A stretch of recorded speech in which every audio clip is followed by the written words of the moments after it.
Bonsoir à tous et bienvenue dans votre journal d'information locale. Au sommaire de ce mercredi 11 décembre 2013. Trouver des objets uniques pour les fêtes de fin d'année, c'est possible en flânant de stand en stand sur les marchés de Noël. Les cadeaux personnalisés sont de plus en plus tendance et remportent un vif succès auprès des clients. Toujours dans la période de Noël, tout un cirque sera bientôt dans votre salon. Le mardi 24 décembre à 18h30, Delta TV vous propose un rendez-vous exceptionnel, l'intégralité du spectacle du cirque Maximum. En attendant cette diffusion, retrouvez chaque semaine une interview d'un des membres du cirque. Aujourd'hui, retrouvez Sony, acrobate. Après un appel à la population Grand-Fort-Philippoise, une centaine de photographies ont été récoltées sur les baraquements. Elles sont visibles au centre socio-culturel de l'Estran. Un retour dans une époque révolue, celle de l'après-Seconde Guerre mondiale. Et on termine ce journal avec du sport et encore une défaite pour le BCM, cette fois-ci en Coupe d'Europe. Face à Berlin, les Maritimes ont trouvé plus fort qu'eux. Et malgré ce nouveau revers, les hommes de Christian Monchot sont qualifiés pour le tour suivant.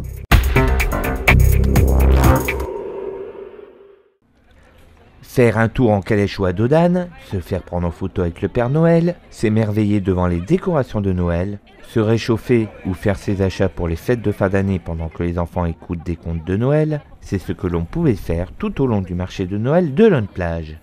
L'occasion aussi d'acheter des objets uniques et personnalisés créés par des artisans. Je fais des peintures, mais je fais aussi des pêle-mêles sur des toiles et personnalisées avec les prénoms des enfants. Donc des enfants, des adolescents, des adultes, voilà. On peut me demander aussi bien un prénom que de reproduire une passion, que ce soit au niveau du sportif, football, portrait même. Je peux travailler le portrait sur l'objet. Très tendance depuis quelques années, les objets personnalisés sont un moyen d'offrir un cadeau unique, celui qui fera mouche et qui déclenchera de la joie, de l'émotion. C'est un retour de mode, effectivement. La personnalisation porte bien son nom, c'est de pouvoir dédier un objet à la personne que l'on aime, à travers la passion qu'elle peut aimer. On revient toujours au mot personnalisation. J'ai comme l'impression que les gens ils donnent une part d'eux-mêmes. Avec quelque chose qui est personnalisé, donc moi je peux réaliser à la demande, donc je peux réaliser le style qu'ils ont choisi et en rajoutant un prénom, ça a un impact important. Que ce soit pour une fête ou un anniversaire, les objets personnalisés se vendent toute l'année, mais Noël reste un moment opportun pour offrir ce type de cadeau. Disons que c'est une période propice. C'est une période propice, donc forcément j'ai une catégorie de toiles qui sont personnalisées avec les prénoms, donc forcément en cadeau de Noël, ça a toujours un impact un peu plus important. La période de Noël, effectivement, il y a une forte demande. Là, on doit répondre à une demande qui est beaucoup plus forte que le reste de l'année. Tout le monde veut son cadeau pour Noël. Au-delà du plaisir que l'on peut faire aux autres en offrant ce type de présent, un cadeau personnalisé reste un moyen qui permet de faire vivre les artistes, les artisans et les talents de nos régions. Le prochain marché de Noël qui vous donnera l'occasion de trouver des objets personnalisés, ce sera celui de Gravelines qui démarrera officiellement ce samedi à 17h. La roue de la mort, un nom qui fait frémir. À plus de 10 mètres du sol et sans sécurité, Sony saute, court et fait de la corde à sauter. Petite présentation du casse-cou. Moi, je suis du cirque depuis 4 générations. Effectivement, ma famille ça s'occupe de dresser les éléphants. Nous, on vit avec les animaux. Mais cette année, ça fait 9 mois que je fais la roue de la mort. Et j'essaye de donner le maximum pour que le public soit content. C'était trop dangereux les éléphants, alors j'ai choisi un truc plus facile. Il n'y a pas de câble de sécurité, il n'y a rien du tout. Si je tombe, je tombe. Ça me fait peur, mais on peut dire que je suis fou, j'aime la peur. Et j'adore. Moi, quand je suis dans la piste, que je vends mon numéro, je suis très, très heureux quand je fais n'importe quoi, des sauts, je marche avec les yeux bandés. Que le public il crie, il met les mains devant les yeux pour ne pas voir si je tombe ou quoi. Ça me fait vraiment bien. Il y a toujours plus dangereux. Il y a aussi des exercices toujours plus dangereux. Et plus dangereux. Il y a l'homme canon, ou que tu couches par terre et l'éléphant il se couche sur toi. Ça c'est mon père, mon frère qui le font. Moi aussi je l'ai fait quand j'étais petit. Mais il y a toujours plus dangereux. Il y a toujours plus dangereux. Même rouler dans la route, c'est dangereux avec l'auto. Ben, physique, on se chauffe, on fait notre petite prière si on est croyant. Et quand on est derrière les coulisses, on a un peu peur. Mais du moment qu'on rentre dans la piste, on vit à notre monde. C'est différent, c'est différent. Si vous ne le vivez pas, vous ne pouvez pas le comprendre. La vie du cirque, c'est ça. Vous pourrez retrouver l'intégralité du numéro de Sony et tous les autres dans la diffusion exceptionnelle du spectacle du cirque Maximum. Ce sera le 24 décembre à 18h30 sur Delta TV.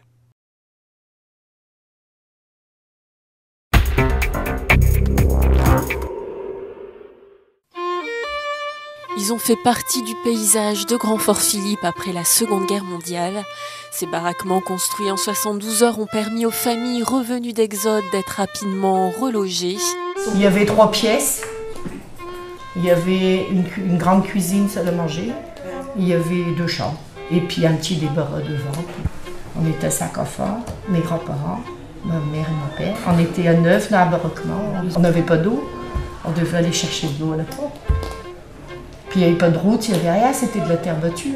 Malgré des conditions d'habitat très médiocres, les souvenirs de cette époque restent joyeux.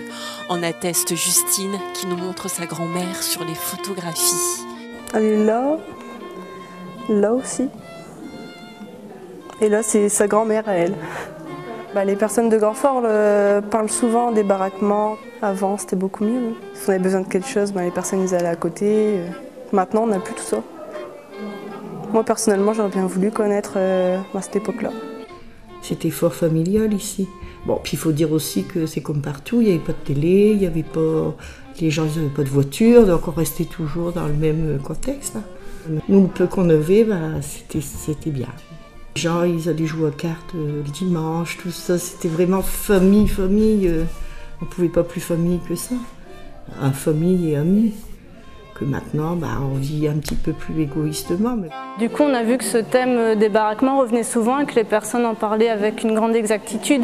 Par rapport aux faits, ils se souvenaient de tout pratiquement.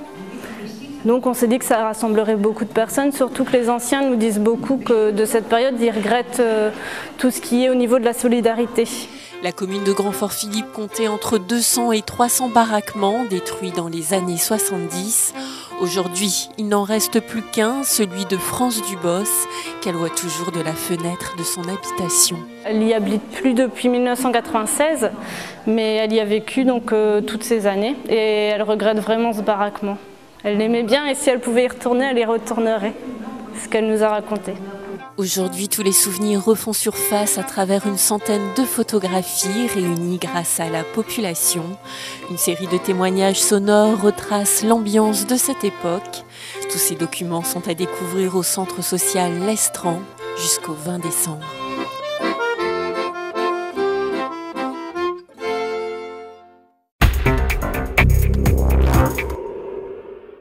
Le BCM a perdu contre plus fort que lui mardi soir, mais le BCM sera en janvier prochain au Last 32 de l'Eurocoupe. La défaite face à l'Alba Berlin n'a donc pas influé sur la qualification.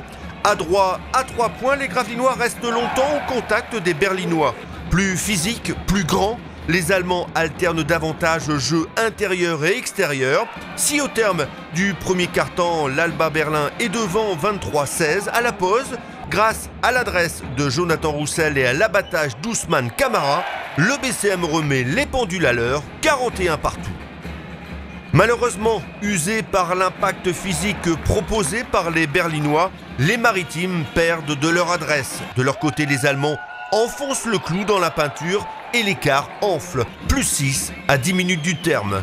Marcus Lewis, John Holland et Jonathan Roussel n'abdiquent pas et retrouvent les ressources nécessaires pour entretenir un mince espoir jusqu'à ce que la densité et l'intensité du collectif allemand ne fassent définitivement la différence. L'Alba Berlin l'emporte 83-72. C'est dommage qu'on n'ait pas su jouer 40 minutes comme les 20 premières où vraiment on avait retrouvé un beau basket. Mais cette équipe de Berlin, il faut quand même avouer qu'elle est très forte. Ils ont de la taille, beaucoup plus que nous et on a souffert énormément au rebond.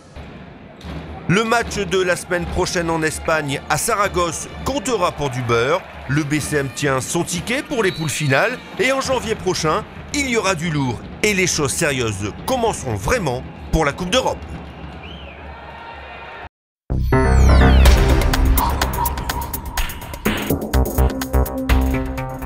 Voilà, c'est la fin de cette édition. Merci à tous de l'avoir suivi. La formation locale revient demain dès 18h30. Bonne soirée à tous sur Delta TV.